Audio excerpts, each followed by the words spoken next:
Welcome to the webinar. I'm Deborah Spiegel, CEO and Director of the Spiegel Academy for Music Therapy Continuing Education. We offer online CMTE classes that are full of new ideas and strategies to help music therapists improve their skill sets so they can support their clients. We are here today to present to you the 4 essentials for a successful music therapy business. What would it be like to have your own successful music therapy business? Would that provide you with additional freedom in your life? Would that provide you with additional revenue? I'm excited to have with me today Jana Jeffcoat, who is also a board-certified music therapist and is a very successful music therapy business owner. Welcome, Jana. Thanks, glad to be here. Cool. So, John, I see that you're posting new music therapy positions almost daily on Facebook. Your business is really growing. Can you tell us how you got started? Sure. So I became a board certified music therapist in 2007, and my first job was in music therapy private practice. I wasn't doing any of my own contracts at that time. And to supplement my income, I started managing group homes for adults with developmental disabilities. And as I was going through the group home systems and working as a music therapist, I was seeing case managers, staff, just different people putting taps on my guys. You know, they had a stroke, so they would never walk again, or they had autism, so they'll never talk. And these labels were getting in the way. And so I decided to start my own practice with the idea that the possibilities were endless. And my company is called Infinity Music Therapy Services. We're based in Connecticut, and we believe that the possibilities for growth, the possibilities for treatment are endless. And so I started taking on private clients on the side while I managed a group home. And at that time, I lived with my guys and was there 87 hours a week. And during my free time, I did music therapy with some of the most amazing people I've ever worked with. In 2012, I decided it was time to quit my full-time job and stop treating music therapy more as a hobby and a side job and really focus on building my practice. And at that time, I only had about 16 client contact hours a week. So when I quit my job in August, I really hit the ground running. By the time it was January, I was hiring my first staff. By February, I was featured on NBC Connecticut. And since then, we have continued to hire and grow. We opened a clinic in October of 2013. There are now 6 music therapists on my team, adaptive lessons teachers, a contracted art therapist. I also have a music therapy intern, and during the summer, I have 3 job shadow interns that learn about the field of music therapy. And we kind of just kept expanding from there. Wow. That's impressive. Thanks. Well, we got a lot of questions that people submitted. So let's start out by answering some of those questions, and then we'll end with the 4 essentials for a successful music therapy business. Lisa would like to know the most challenging part of starting a music therapy business for you, and how did you overcome it? I think the most difficult thing is finding the balance between your clinical responsibilities, your business owner responsibilities, continuing ed, finding time to manage the business, and having still family time. This is something that I've continued to work on, and I wish it was just a snap your fingers, easy, and you're done. But as you grow as a clinician and grow as a business owner, I think you have to continue to put strategies into practice and kind of just deal with the ebb and flow. My biggest thing has been realizing that I need to schedule things. Just like I schedule a time for my client to receive music therapy, I schedule a time for me to have self-care. I also have worked on having a stop doing list, so I know what things I'm working toward delegating out to somebody else. And I also give myself benchmarks of no more than 3 things to accomplish during any given day. That helps me from feeling overwhelmed, and it also helps me manage what is going on day to day in the practice. Excellent. Good wisdom there. So probably the most asked question that we've received is this: what are the most effective ways to recruit new clients and promote your business? So networking is going to be your best friend. And I always look at it's not who we know, it's who they know. If you provide just amazing services and follow through with what you tell your clients that you're going to do, word is going to spread like wildfire. Think about where your decision makers are going to be. It doesn't mean that you have to go to a doctor's office to network with doctors or go to a child advocacy committee in order to network with the case managers. Those people go other places. Find out ways to network with them there, and you're going to see a bigger array of clients that you can serve within your ideal population. The other big thing is when you start getting phone calls, call people back and email people back in a reasonable amount of time.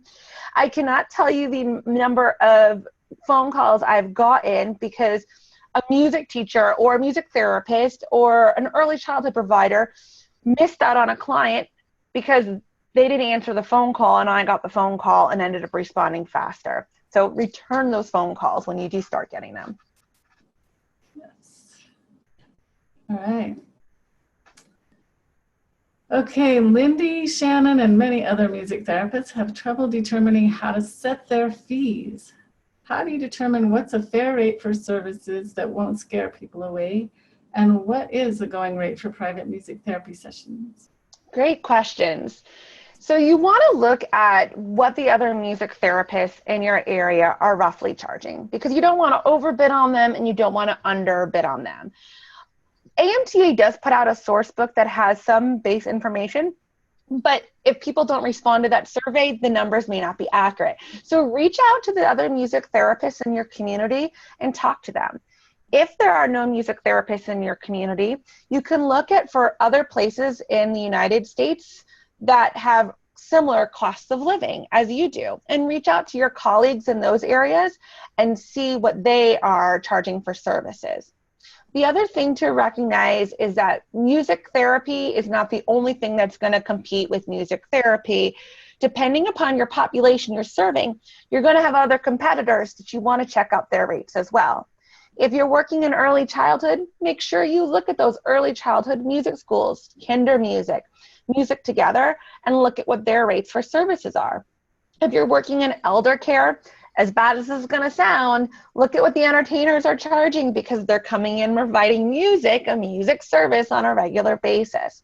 So look at who else is going to be meeting those needs of the same populations that you want to work with and look at their rates and go from there. You also want to make sure that you are charging a rate that you can afford to live on. So just because, everyone's charging $65 an hour and you want those contracts doesn't mean go in and bid at $25, because you're not going to be able to sustain a healthy living and feasible living situation if you're not charging what you're worth. Wow, great. Okay, here's another question that we keep getting. How would a person starting out find enough time for self-care, family, and life outside of working if they have to do paperwork such as billing or Medicaid waiver requirements on top of providing services? It's all scheduling. It really is. Your client time is just as important as your time for self-care, is just as important as your time for continuing ed, is just as important as your time to work on your business tasks. If you don't do billing for your business and don't collect the money from your business, you're not going to be able to afford the continuing ed. If you don't do your continuing ed, you're not going to provide high quality services for your clients. If you don't have money coming in from your clients because you're not providing them the services, we're back to square one. So schedule things out and realize that if you're working a 40-hour work week or whatever work week you decide is going to be good for you, that you need to set it up where you have time for your clients, time for your administrative tasks, and time for self-care, continuing ed. The week is only so long. There is enough hours in the week to get done what you need to get done. but you also need time outside of the world of music therapy. Otherwise, you're going to burn out. And if your glass isn't full, you can't fill up anybody else. Mm-hmm. Good point. Well, along the same lines, Sherry wants to know where to start so she's not overwhelmed. So one task at a time. Don't assume that you need to have your brochures made up before you end up calling a facility. You do one thing at a time as much as you can handle. And if you have your schedule set out where you want to just work one day a week, set out your schedule so you're not getting overwhelmed in those initial stages and that you're just handling one thing at a time. Also, reach out to colleagues to know where to get started. And this is a good time to join in on our class that we're going to be offering, because that'll give you some of that information too, to keep you organized and not overwhelmed. Great. All right, here's a bunch of questions I'm going to throw at you at one time. Alexis wants to know how to make sure that you're covered legally. What type of documentation system works best? Liza wants to know how to make a business plan, how to market the business, and how to handle competition. Kay-Ray is asking about taxes, financial aspects, and contract writing. And along the same lines, Kayla wants to know about the business aspects of it all, including rates, billing, contract, and liability. Yeah, so that's a big mouthful and a lot of questions. So let's look at some of those. So making sure that you are covered legally, there are different things that tap into that with insurance, business structures, your contracts, and we're going to dive into that a little deeper in our course. In terms of documentation, it's really going to be client specific and your organization specific. Music therapists use all different type of documentation systems, but in terms of documenting and keeping the business organized, we're going to be looking at our budgets and how that boils down and give some really good information as well. In terms of, let's see, just knowing all like the general stuff, we're going to be really diving deep, and we're going to talk a little bit later on in our webinar about all the different elements we're going to be covering in our class. But our class is specifically for those people that are just getting started and really want to learn more on how to cover all those topics. Great. Melissa wants to know what is the best way to go about learning the business side if you don't have any prior experience. So it sounds like she should just take your class. Sounds like a good starting point. We're going to go through all the basics and we're going to break it down in a way that's not going to be really overwhelming. We're going to look at it. I'm going to be sharing stories from my experience and stories from my networking with music therapists and other business owners.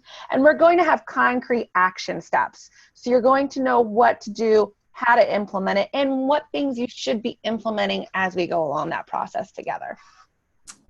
Awesome. Here's a good question. Maxwell wants to know how do referrals work when you work for yourself? Awesome. So referrals can function in a couple of different ways. People can self-refer. You can have case managers that refer, therapeutic recreation directors.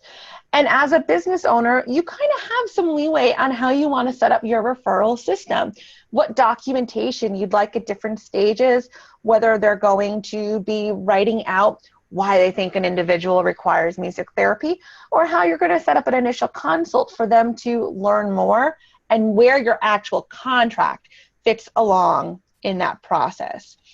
Also, ethics play a big part of how we handle referrals, making sure that we're only accepting referrals that are within our scope of practice, and that we aren't soliciting clients of other music therapists in our quest to obtain referrals. Great. Okay, Katie wants to know how to initially generate enough income to leave her full-time job. That's a great question. Isn't that the dream? To be able to be your own boss 24 hours a day? So I'll speak to what my decision was. Being a music therapy business owner had laid on my heart for a long time. My mom laughed when I first started Infinity because apparently when I was in the 4th grade, my teacher said, you have to work well with others. And I told her, well, I'm going to be my own business, owner. So I'll work with myself. And if I have a good relationship with myself, I'll be good to go. But I, I had a full-time job, until I quit in 2012. And when I quit, I didn't have a full-time caseload yet. It was only about 16, 17 client contact hours.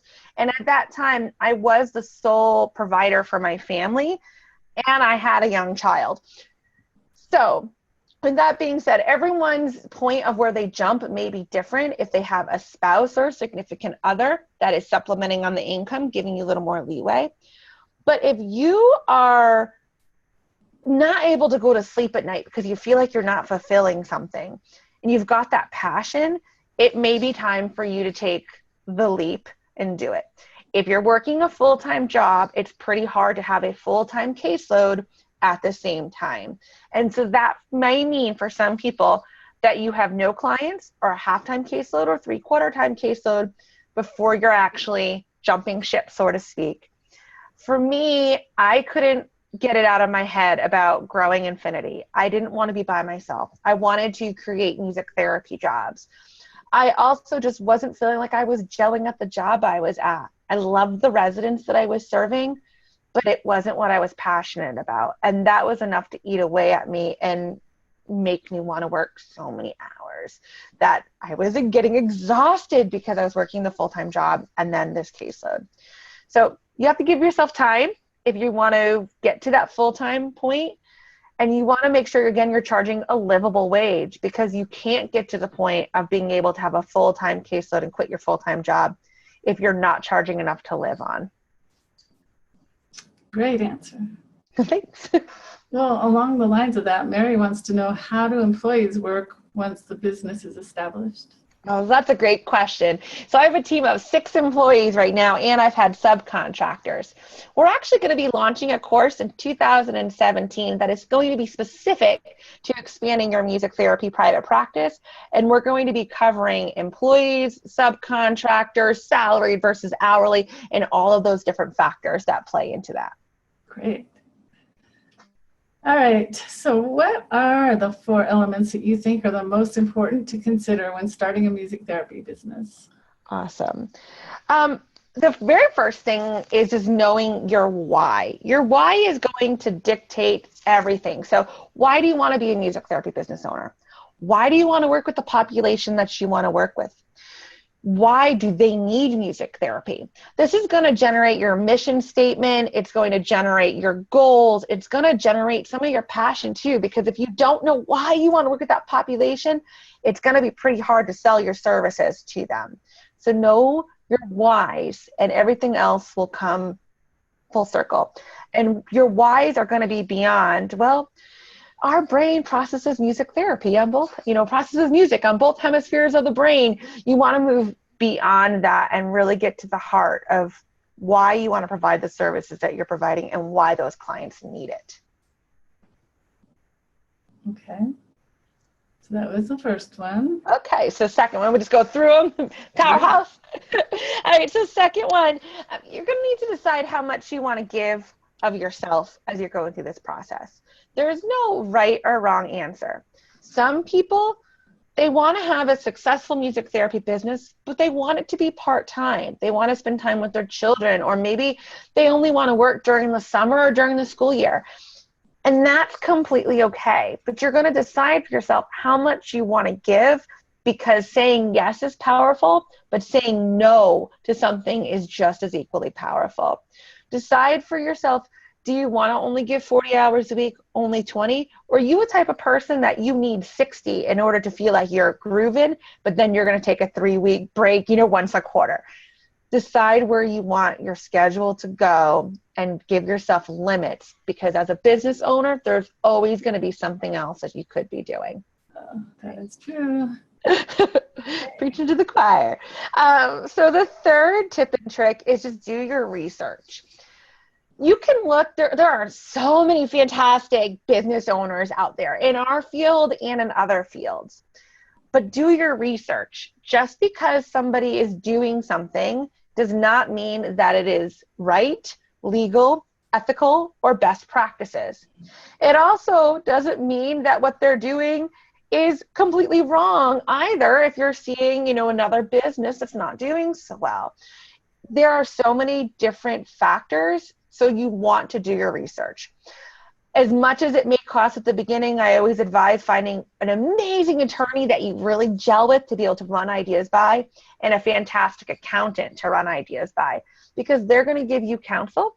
But you also want to be able to talk to the other music therapy business owners, because we do something that's very, very special.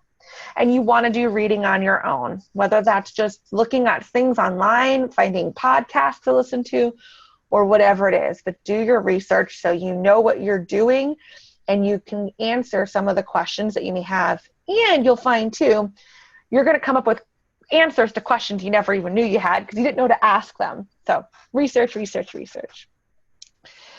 Finally, the fourth thing is don't just assume you can't do something because you haven't done it before. I'm not saying go and operate completely out of your scope of practice, but don't assume that you can't go market to a population because you haven't had the time to develop the marketing materials yet. Don't decide that, I can't go present to this conference with 100 people because I've only ever done 10 at a time. You can do what you put your mind to, and you will never get better at it unless you do try. So give yourself opportunities to practice in front of a mirror. Find some good colleagues to bounce ideas off of, but don't assume you can't just because you haven't. Because if you don't, you never will. So explore.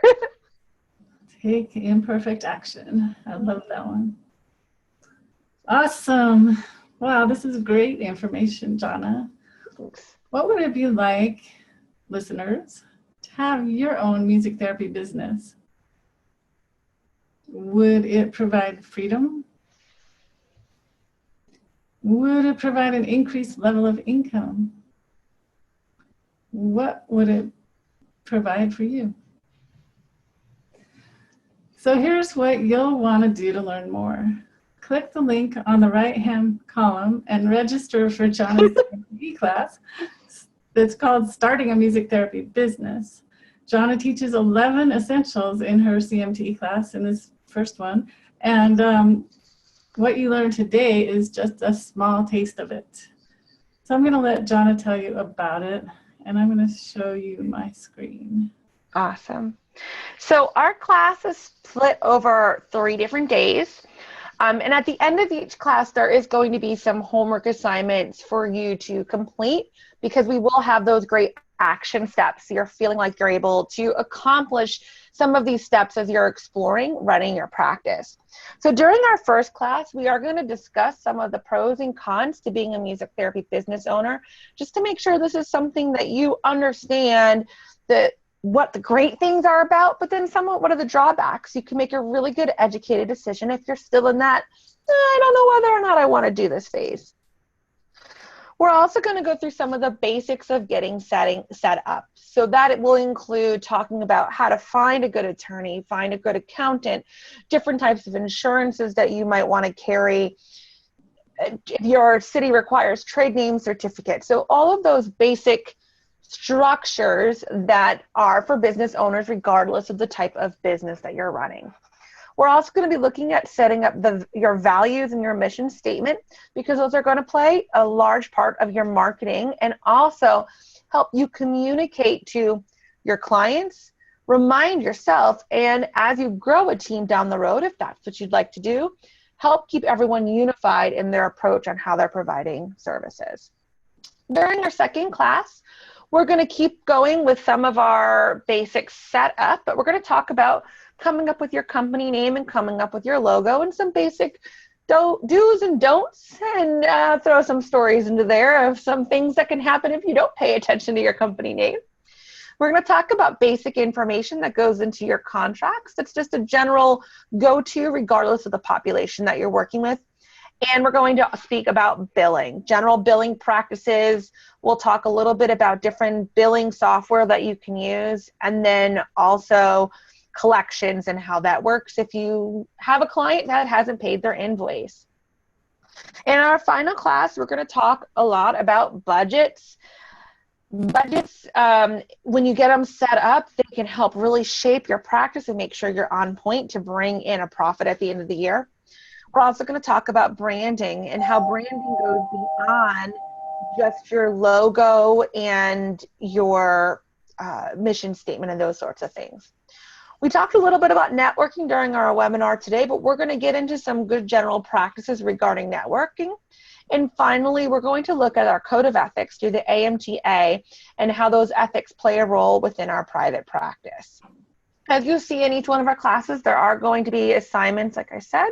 We're going to have opportunities to get feedback on those assignments as well, and those are going to build into each one of our classes. So by the time you're finished with this course, you should have good foundation to your practice and also have ideas on next steps going beyond for the next several months after you've finished this course. Wow, I'm super excited. Yeah, me too. So click the link in the right-hand column and get $25 off when you register now. Don't wait, do it now. This is Deborah Spiegel saying, make a difference.